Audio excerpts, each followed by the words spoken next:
Hello and welcome to the show. Huge news from the Chancellor. Today, the Chancellor unveiled his new plan to help workers and businesses through the winter ahead. But it came with a warning. I cannot save every business. I cannot save every job. He can't save every job, but bizarrely, despite the fact the monarchy is worth billions of pounds, the Queen is to get a bailout from the taxpayer after her land and property investments plummeted due to coronavirus. What? Who? We need to help the Queen! She's down to her last 350 million. If it gets any worse, she may have to sell her gold piano. But it's so ridiculous, isn't it? She's good for tourism, Russell. There is no fucking tourism. British airports are emptier than Prince Andrew's sweat glands.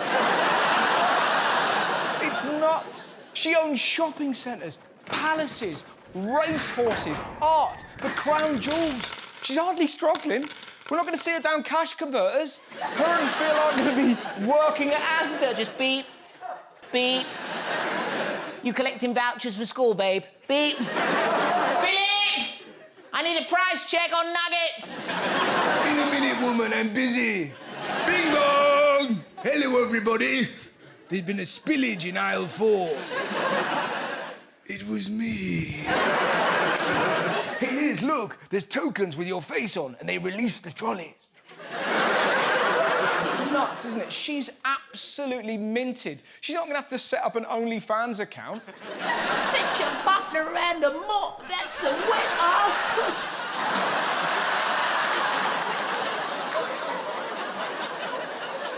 I've got an idea. Why don't the royal family give the country some of their money? That'd be great, wouldn't it?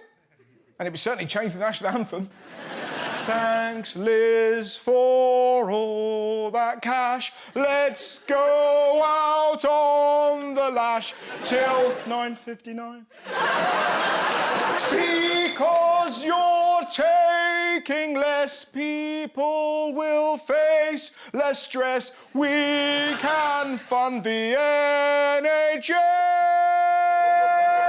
And then everyone will forget about the fact that your son had to sleep over that paedophile that time.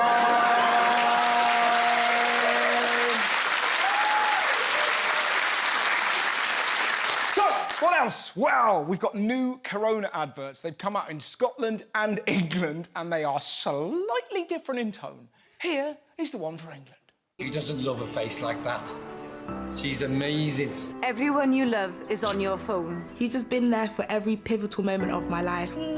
Now, so is the app that helps protect them from coronavirus. Love you, Mum. Protect your loved ones, get the app. Oh, sweet. Here's the one from Scotland. Hey, Grandad. Hello there. Lovely. I'll be back in a minute.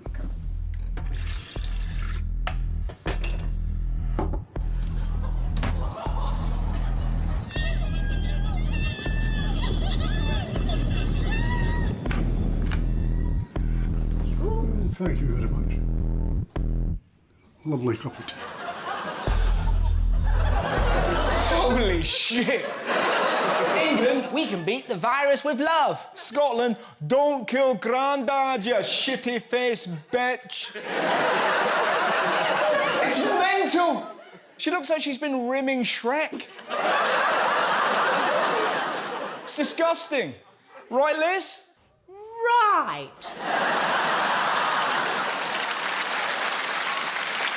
So, how does the new app work? Well, it shows you the risk level in your area, and then, if cases rise, it lets you know. So, how did the app go down? Were people eager to download it? Have you even heard of the app? No. Haven't downloaded it? No, not yet. I gonna do. You gonna do it? Yeah. When do you think? Quite soon? Yeah, maybe. I will do, yeah. Do you think it will make you feel safer? Not really. Not really, I prefer Candy Crush. It gets worse. It turns out the app has a slight glitch. A lot of people are trying to download this and do what you're asking them to do. It doesn't work on older phones. Well, I'm delighted to hear that so many people are trying to download it. But it doesn't work. Excellent. There's nothing good about that. It's such an amazing clip. It doesn't work. I know. Isn't that excellent? He's like that with everything. I'm leaving you. Brilliant. I mean, look at his face. Look at it. It's the creepiest smile ever. Well, not ever. It's crazy, though. We've got an app that doesn't work on all phones, a testing system where you can't get appointments, algorithms that downgrade A-levels. Who's the government's chief programmer? This guy. Still, at least closing the pubs at 10 has helped reduce social distancing. The government's pub curfew is branded dangerous as drinkers take to the streets instead. With bars and restaurants forced to close early, many still kept the party going. Ministers insist the measure is necessary. Who could have predicted that getting everyone in the street at the same time when they're shit-faced would lead to chaos? Let's be honest, the new rules are baffling. You can still play football, which is weird, because when you play footy, you can get quite close. If you take a taxi, you've got to wear a mask, but chauffeur-driven cars are exempt, which makes total sense, because Corona can't survive in a limo. But the one that really got me was the fact that sex is no longer illegal for couples in established relationships, which begs the question, what is an established relationship? Does that mean 3 dates? 10 dates? Are they going to go to prison? What are you in for? AWAS. What? Anal with a stranger. It's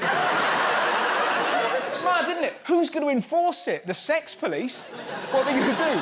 Just sneak up on people who are banging and ask them personal questions? Freeze! Sex police! Madam, what's his favourite food? How often does he call his mum? Chips. Twice a week. Incorrect. Shepherd's pie and she's dead. Put the penis down and get in the van. Sex police. Imagine that just wandering around. Excuse me, sir, would you mind blowing into this bag? How dare you! That is my wife! It's mad. Where are they going to find people in this country willing to ask deeply personal questions? Now, I've got a question for you, ladies. Are you team tight, or a baggy babe? I mean, the clue's in the name. They're called loose women. Mind you, if you think the sex police is weird, have you heard about Finland? Finland is the first European country deploying dogs to screen people for COVID-19 in an airport. And this works because apparently a dog is capable of detecting the presence of the coronavirus within 10 seconds. How amazing is that? We don't need an app. We need Paw Patrol. Imagine that, just in an airport. COVID. Links Africa, nice. Michaela, I'm going on break. Exhausted, been up since all hours. Oh, that's right. Yeah. We're in an established relationship. Relax. Someone is team tight. Do you know what's brilliant? Finland have used animals to protect the human race from coronavirus. What did British scientists discover this week? Not all rats like to be tickled. Only in this country. Should we work on a vaccine? No! Fetch me a rat and a feather. What a job. Just tickle. Do you like that? No, I don't. I like foot rubs. And while I'm here, I'm also team tight. I like that shit locked down. I can't help it. Otherwise, it feels like you're throwing an Argos pen in a ravine. What else? What else did they find out? Not all turtles like photos. Not all monkeys are in established relationships. It's mad, isn't it? But there is other news. Wow, over in Bristol, this has finally happened. A new name has been announced for the Bristol music venue Colston Hall following decades of protests and boycotts over its association with the slave trade. It'll now be known as the Bristol Beacon. I'm not surprised they renamed it. We all watched when his statue was torn off its plinth in the summer. Woo indeed, but I just hope it doesn't kick off again, because when one statue of a slaver responsible for over 20,000 deaths was thrown in a river, some people got very upset. I don't agree with it, mate. statues. Fucking, it's all over, mate. The racism's coming back, mate, because of the fucking BH men. The fucking BH men. And don't fucking get me started on BLTs. The tomato overpowers the bacon, mate. What a summer. The way some people defended statues was baffling. Some accused the police of this.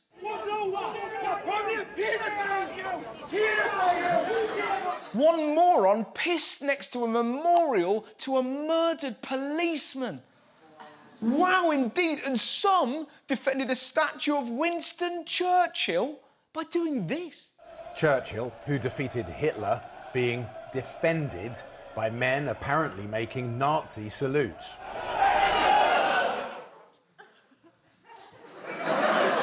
They defended Churchill by doing Nazi salutes. Now, the keener historians amongst you will probably remember Churchill not really a fan of Hitler. Churchill hated Nazis, didn't you? Oh, yes! I had to. It's ridiculous. Doing Nazi salutes to defend Churchill would be like protecting a statue of Emmeline Pankhurst by slapping women's asses. Get on it, girls. On with you, sisters. Suffrage all the way. But then we're not dealing with thinkers. England should be about the English. You've heard them. We don't need a foreign influence. And you're like, mate, have you seen our coat of arms? A lion and a unicorn. One's African, the other's imaginary. And look at the motto. Dieu est mon droit, which is French. Yeah, because we're amazing at foreign languages, aren't we? I mean, Christ, our leader struggles with English. Combined with contact tracing.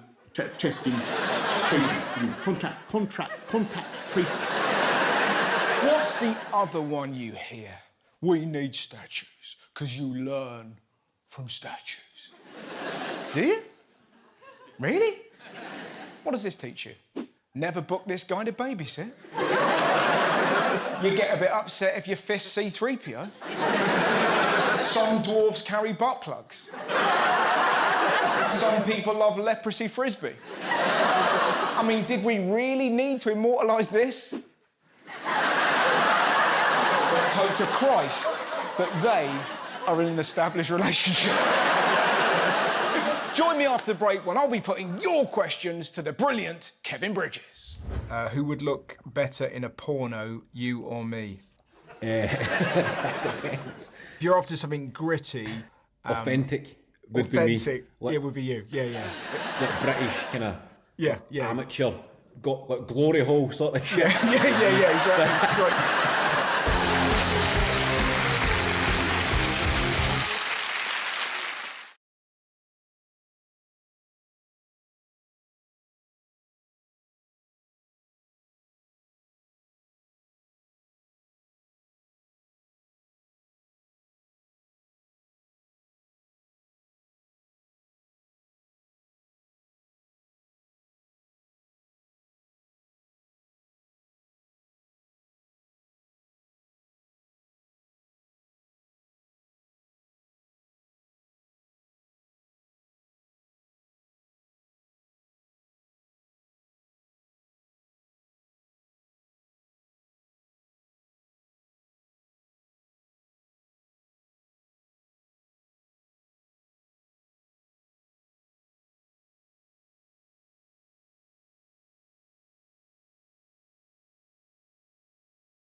Welcome back to the show. It's time for Life Lessons, where I ask the gang to dip into their memories of being a child.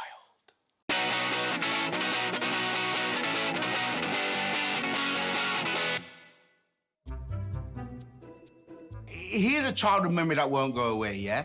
Behind our house now, there was an Irish lad, not lad, he was an old dude, who used to have an allotment patch, and you know that? In your fence, where you can peek through like a little crack in your fence, yeah? I think the ball had gone over, so we were peeking, yo, is Bernie there? Because Bernie was a weird guy, and we witnessed him have a shit on his allotment patch. Actual lot of real life shit. He wiped it with leaves and that. Fucking what a lad. School swimming lessons. Oh my God. Oh, because I can't swim. I'm bad at swimming. Really good at drowning. Great at drowning. Problematic. You know, the next time I saw Bernie, he was trying to offer man radishes. Yo, Bernie, keep your shitty poo patch radishes to yourself. I ain't got time for it. I only eat your asshole. Radishes. Walking in on my great-grandmother, not grandmother, great-grandmother, while she was getting dressed, and she was in her lingerie. Is it weird that I've remembered it as lingerie? It may have just been underwear, but I remember it as lingerie. My childhood memory that just won't go away is my birth. I'm in the 1% of people that can remember everything about their birth. And seeing someone chop your umbilical cord off is not something you get over. But yeah, I remember sliding down the curly bit, leaving, which was rank. A lot of my parents saying, God, this can't be ours, and stuff like that. But I had very broken English at the time. Taking a dead bat to the nature table of my primary school, only to discover that it wasn't actually a dead bat, it was simply a sleeping bat, and freaked everyone out when it started flying around the classroom, understandably, because it could have been transmitting rabies. The pink Playboy wallpapers with the bed sheets to match that I had in my bedroom. When I think about it, I don't know what I was thinking at the time. It's not like I suggested that. My mum created it for me, and when I think about it, I'm now questioning her intentions. When I was in first grade, I got constipated at a jelly bean factory. I didn't even eat any jelly beans. I was just prone to constipation for a lot of reasons that I won't get into. Namely, I used to eat plastic bags. When I was a child, once for a present, my mum got me a pajama holder, but it was Elmo from Sesame Street. So it was like this carcass of Elmo just hanging off my door. Bear in mind I'm about 3 or 4, and because it's stuffed with odd bits of like socks and pajamas, Elmo's all like misshapen and weird, and he's just hanging, so he's sort of slightly leaning forward so it looks like he's leering. And I used to wake up, I reckon, twice a week with just this image of Elmo, and I remember so distinctly as a kid, he'd done that weird thing where he'd shake his arms. Like that. And I just always pictured him waking up and just coming towards me. That tickles. I can do quite a good Elmo impression as well, I've just found out. The second. Unbelievable. That tickles. Fucking hell. What a thing to learn now. My name's Elmo. Is that good, or am I going mad? That has to make it onto the show, and like, please, Russell, if you're watching. Elmo wants to be on your television show. It's gone.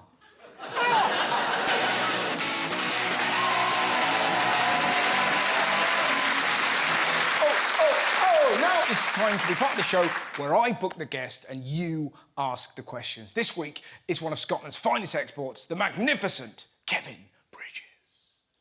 Kevin Bridges is one of the UK's biggest stand-up comedians. From humble beginnings in Glasgow, his breakout performance on Michael McIntyre's Comedy Roadshow kick-started an unbelievable rise that's been followed with sold-out arena tours, his own TV series and an acclaimed autobiography. His most recent tour, brand new, sold out a record 19 nights at the Hydro in Glasgow, and he's even performed for Barack Obama.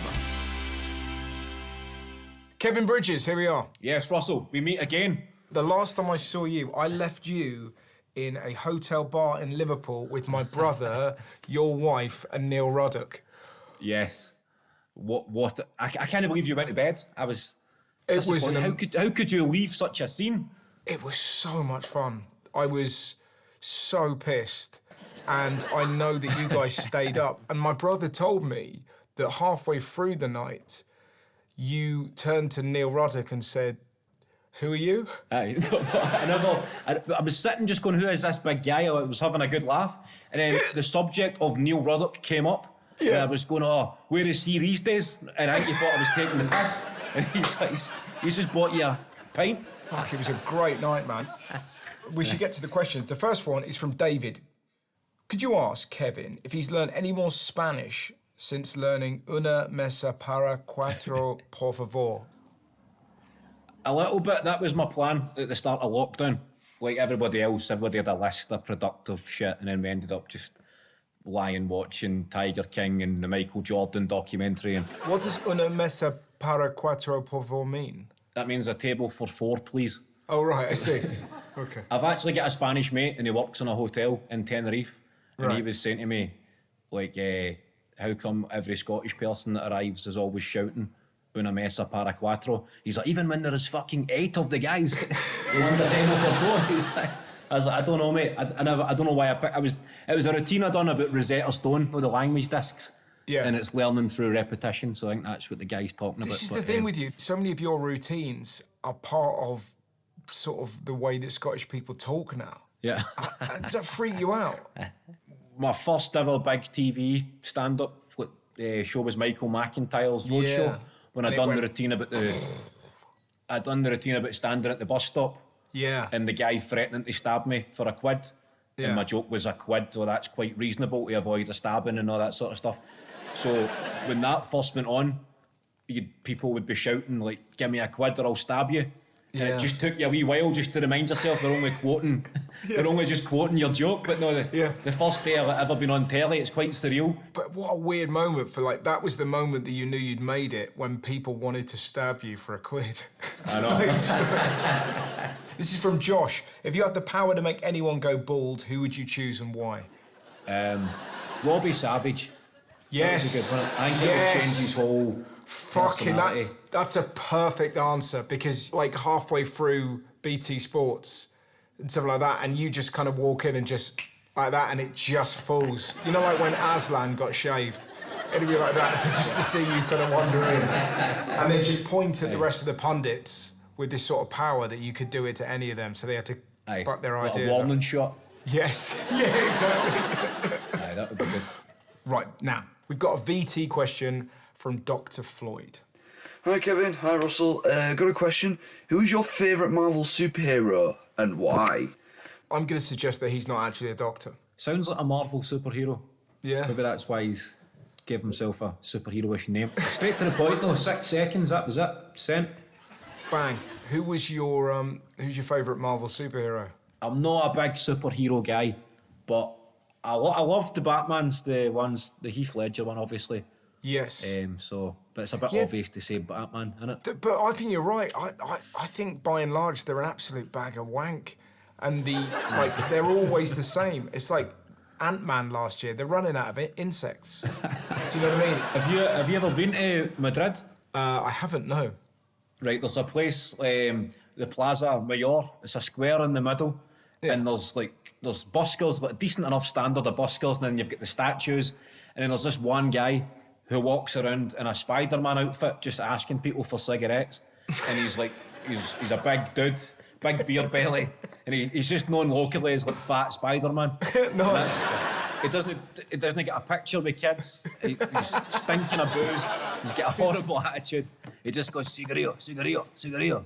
So he's probably my favourite superhero. At least he's honest. Just give me a fag. Yeah, that's what is missing. They're just too kind of goody two-shoes. They're always trying to save the world. Like, there's an honesty to that bloke. He's like, listen, I've got superpowers, but I just want to get bollocks, don't want to smoke. Quality. Fat Spider-Man. There's my favourite superhero. There's your favourite, perfect. Somebody called Dean here. Who would look better in a porno, you or me? It depends.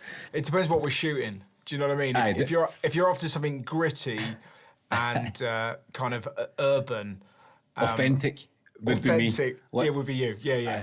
Like British kind of amateur, got like glory hole sort of shit. Yeah, exactly. This is it. Like, wearing the mask over the eyes, mask, standing in a car park. Hard hat, Do you know what I mean? GV, just kind of you're the man. Yeah, if it's that. And if it's a more sort of European flick where there's a sort of an altercation at the beach, I think I would get the role. I think professional-wise, you'd be all over it. I think, and then the sort of the more underground stuff. I think the more niche porn, you would actually clean up. There we go. We've got a question here from Jenny. Hi, Kevin. I'm Jenny, an American living in Glasgow. I love it here, but I also found I had to make a lot of adjustments in terms of the accent and the famous Glaswegian slang. And for that reason, I wondered, do you find you have to make any adjustments when touring in America? It's hilarious hearing Americans when they use like Scottish words up here. Like Americans are always kind of blown away by how freely Scottish people use the C word. The first night I ever met Bill Burr, one of the best comedians in the world, was in a comedy club in Glasgow, and he was saying, I can't believe how openly people use that word. And he was like, you know, you say somebody's like he's a good cunt, right? And he was doing that American trying to do the Scottish accent. Yeah. Oh no, he's not a good cunt, he's a great cunt. Yeah. And he's like, and then they all conclude, he's like, he's a top cunt. That's the ultimate. If you're a really nice person, you could be labelled a top cunt. Oh, he's a massive cunt. Do you know what I mean? But that's all in the intonation, innit? Yeah. The way you say it. But if you're saying it like, oh, he's a good Russell Howard, he's a good cunt. You know what I mean? yeah. But or you can be, nah, he's a bit of a cunt. It's so subtle. Yeah, but there's different levels of cunt. Which would be 50 Shades of Cunt. 50 Shades of Cunt. Wow. Got a question here from Simon.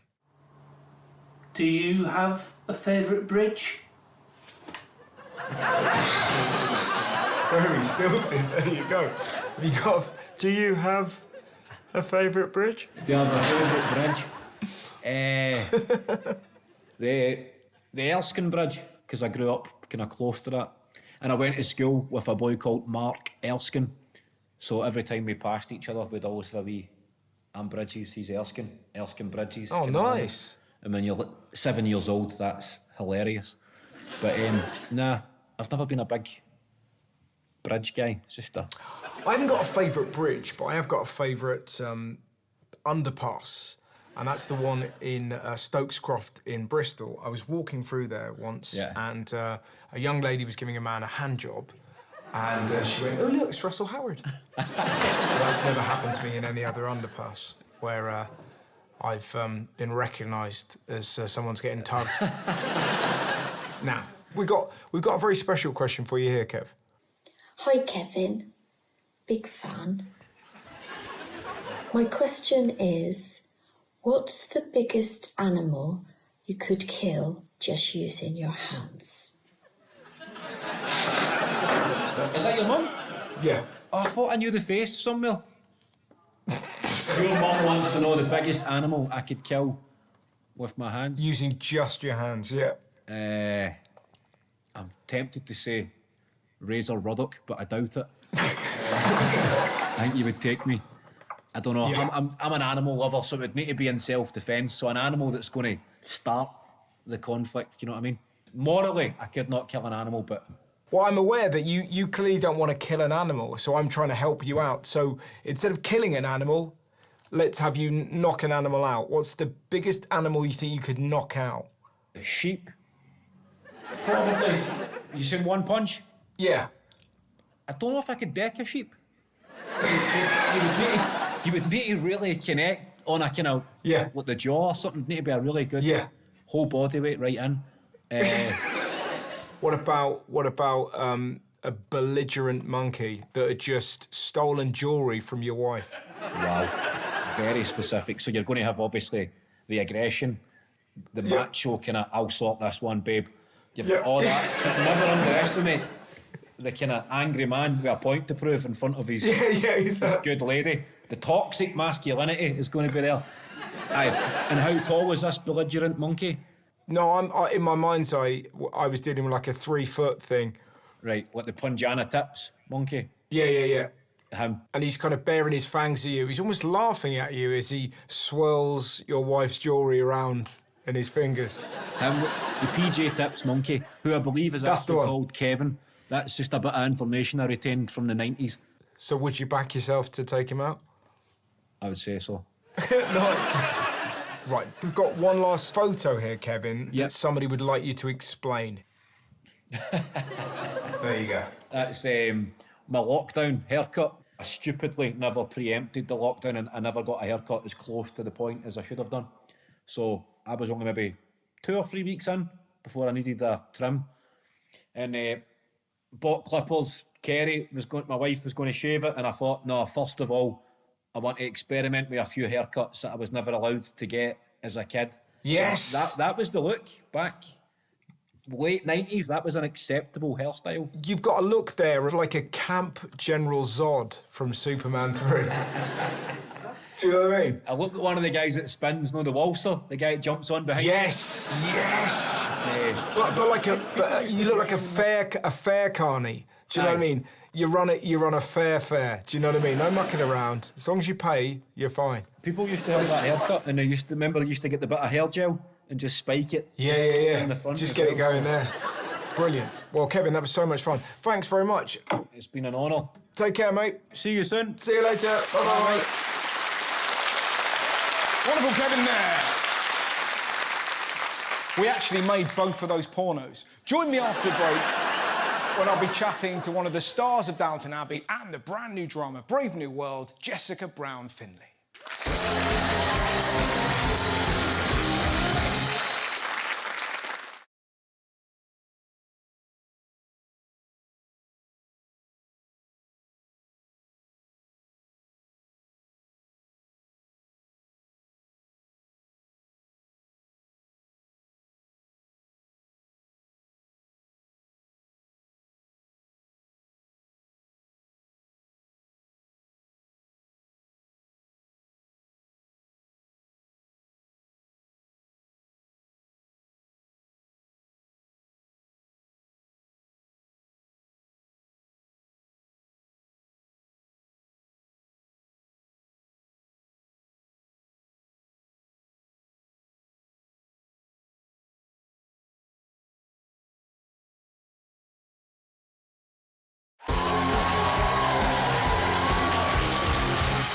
Welcome back. Tonight's guest is one of the most exciting actresses in the country.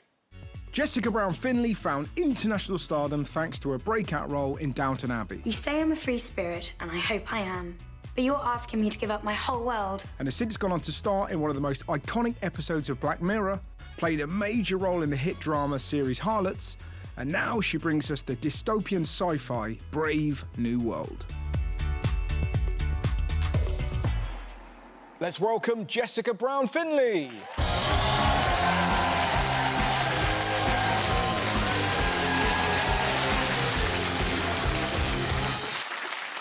Thanks for coming on the show. Thank you for having me. Now, a lot of people know you, of course, from Downton Abbey.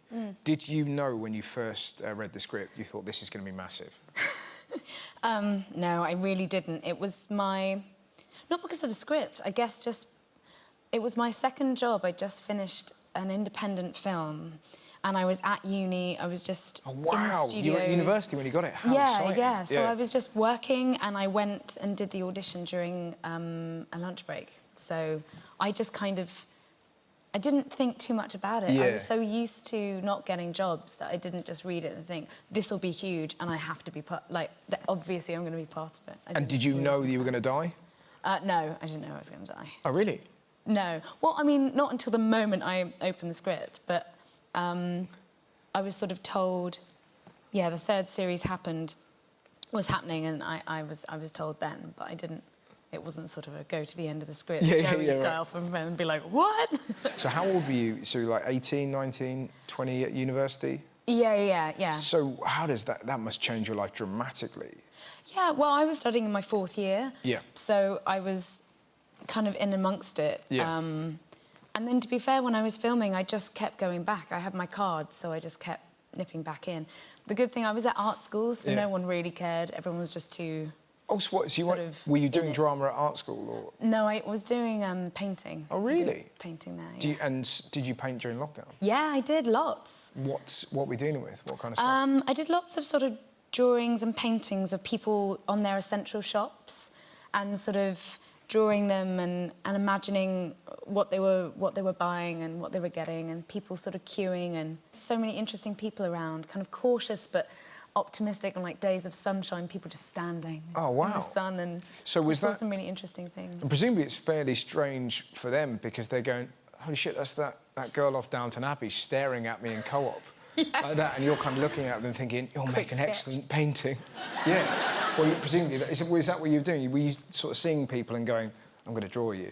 Yeah, it was sort of, I always make notes of sort of interesting people. I'm like fascinated with style and freak stuff. people out. Are you able to be like... Oh, I do it in an anorak as well, really, really. Right. Now, I've seen the first 2 episodes of your show, Brave New World. I loved it. Oh, man. I really enjoyed it. It must have been filmed before lockdown because it would be a social distancing nightmare. Yeah, it's actually ridiculous. Yeah. It felt actually very strange to even be shooting scenes when you're just like that up Yeah, against someone. because it's all going on, is it? Let's not muck around. Like, Yeah. it opens on an orgy. Yeah. Yeah. Like all good shows. Like all good shows, yeah. Originally, that's what they're going to do with Friends, and then they just thought we can't have it. But what's it about for the uninitiated? It's based on the Aldous Huxley novel, and it's basically about this utopia that exists, this world of New London, kind of built and floating upon what is now like a sunken London. Yeah. In a world where everyone has sort of been designed and everyone has a kind of caste that they're set into. Everyone is happy in their own sort of spaces, and there's a prohibition, but the prohibition is there is no love, there's no relationships, there's no money, no jealousy, anything like that. But of course, how well can you out-design a human? Yeah. Let's have a look at a little taster of what it's about. This is New London. Everyone's happy here. Everyone has a place. There's no hunger, no violence. This is your home now. Okay.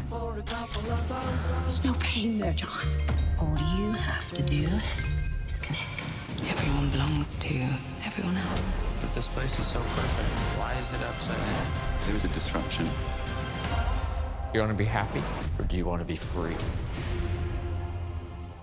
What's so interesting about it is that the book was written in 1931. Yeah. Which is staggering that it still has a relevance, because watching it, it felt almost like Instagram come to life. Do you know what I mean? It's terrifying. Yeah. But it's so bizarre, isn't it, that it's still relevant now? Well, yeah, and this sort of, the way that they kind of built on the idea that Huxley was talking about, the idea that everyone, through their eyes, when they see another person, you're given all the information about them that you need to know. Yeah. So their level, you know, where they were last night, their information, Yeah. all the sort of ways in which people interact and judge each other in that environment. It's just without saying a single word to each other, which essentially is social media. What's also really interesting, and again makes it very relevant now, is that there's literally a virus that's trying to kill civilization. Again, it's just, it couldn't be more now, couldn't it? I know, it's really... I was watching them during lockdown, and it definitely sort of strikes quite a lot of chords. And you've also recently been in Harlots. Yeah. Now, somebody coughing there, just at the mere suggestion, because it's very raunchy. Raunchy, Jesus, I've just said that out loud. That's not the kind of word a fucking 40-year-old man says. Raunchy. I also just nodded and then went, Yeah, raunch. I don't know. There's a lot of raunch in it. No one says raunch. There's a lot of, you know, there's a lot of banging. Let's not muck around. And what I read, that you had an intimacy coordinator. Yeah. And the reason why that fascinated me is because I don't know what that means. What does that mean? Well, the wild thing is that until very, very recent jobs, I didn't know what that meant. Yeah. And these coordinators, they're incredible. They sort of slowly build up a relationship with you and with the other actors that you'll be working with, and they build you into a space. So slowly you become comfortable looking at each other, stepping into spaces, you coordinate each day what you're comfortable with. Yeah. It used to just be your contract, and you had to... There were certain things that you owed the production, so like, you know, a bum or a side boob or something like... And now you get to have control of your own autonomy. It's taken until 2020 really for that to happen, but it's pretty extraordinary. And what happens is everyone feels safe, including your crew, not just cast. And then you get sort of... You're freer if you're made to feel that you're respected and that you're safe. Right. And yeah, that's what they do. And it's just brilliant. There are cushions and things and code words, and you just get really comfortable. There are code words? Yeah, so if you feel uncomfortable at any point, so you'll say a word that otherwise wouldn't be used in and around set. So if you say cut, they'll stop a camera. But so if you say that, maybe it's not the right word to be using, you just come up with something. So what was your safety word? I came up with different ones, but one, it references something from a long time ago. It's a sort of old joke, but kangaroo. Kangaroo? Yeah. OK. You don't get many kangaroos on set, so you always know it's probably fine. Yeah. I mean, if you ever shoot a film in Australia, you're in real trouble. Right? Yeah. Kangaroo. Yeah, good one, mate. Aren't you getting married? Yes, that's the next I am. thing. Congratulations. Thank you. And how are you waiting for like the old world to be the same again, or are you getting married kind of imminently? How's it working? Yeah, I'm getting married, I think, by the time this is out, I'll be married. Wow! Yeah. Wowzers, so it's full kind of a Corona wedding? Full Corona wedding, yeah. And what does that mean? How many guests are you allowed? Just pick your favourite people. Is that what it is? So that must have been hard. Well, it's tough picking a fantasy football team. How do you pick the dream team? How many are you allowed? There's 30, but that includes the... That's hard, the person who's marrying you and your partner and everyone. So, yeah, you've sort of got to whittle it down. So 27. Yeah, yeah. Were you able to have like a hen do? I sat in the park with... There were 6 of us. Oh, my God. So, that's not a hen do? Oh, I don't know. Oh, really? Yeah. OK, so how does a park hen do work? Well, we sat in the park for a really long time, and then when I got in, I fell over. Right. So I think it's... So, yeah, that sort of works, yeah. My girlfriend's going to roll me in, and we're like, sorry. Cheap hen do? Yeah, it was great. Nothing for your bridesmaid to do? She doesn't have to organise anything? No, it was just everyone bring a bottle of something, and then... Amazing. Well, thanks very much for coming on the show. Thank you for having terrific. me. Please get up for the fantastic Jessica Brown Findlay. Thanks so much for being on the show, Jess. Now, it's time for Good Deeds, an amazing charity that combines dogs and mental health. Hi, I'm Jodie. And I'm Grace. We started Paws and Paws. We started Paws and Paws back in August 2019. The main goal is to provide a premium doggy daycare service for all of our dogs so they feel safe and they have the funnest day. And also alongside that, traineeships for people in long-term unemployment due to addiction and mental health. Me and Grace met whilst working at the homelessness organisation St Mungo's. We were supporting people recovering from substance addiction. For lots of people, they hadn't been necessarily engaging in things for 10, 20 years while they had an active addiction. Both Jodie and I were doing Borrow My Doggy and dog walking kind of on the side, and we started to bring some of the dogs in with our clients. They wanted to open up more when the dogs were there because of this distraction next to them, and they just felt more relaxed, more comfortable talking about things that were clearly already very difficult for them to talk about. So we were really surprised about the lack of opportunities for people, especially tailored for people in recovery from mental health and addiction. So we just thought, why don't we do it ourselves? Our trainees learn a whole range of skills whilst they're here. It could be simply arriving on time, interacting with people, working in a team, all the way into doing like interview skills and how to apply for jobs. A few years ago, I was like in a really dark, horrible place, struggling with my drug and alcohol addiction. But then I feel like the next step is having purpose in your life. I'm unemployed and have been for about 5 years. I suffer from bipolar affective disorder, and I've found it quite difficult to get back into the workplace. I come here each day, I take pictures for the social media. It's nice to feel that I'm going somewhere in terms of trying to find a new job. Now I'm working as the volunteer coordinator. I'm excited about the future. You know, I've got a reason to stay sober. I've got a reason to stay alive. I think it's just everything to me now. We were a bit worried when we started that our customers might be put off with the kind of mental health and addiction talks that we were really promoting, but wonderfully that has not been the case at all. So Robbie, he's been coming here for about 10 months now. He's been loving it. It's great to see kind of a local business that I can support that is also kind of giving back to the community as well. So our goal for Pause and Pause is to have more locations and to be able to provide more opportunities for people in recovery. I'm really excited to make that happen. Amazing stuff. Thanks very much for watching the show. Good night, my friends. Good night.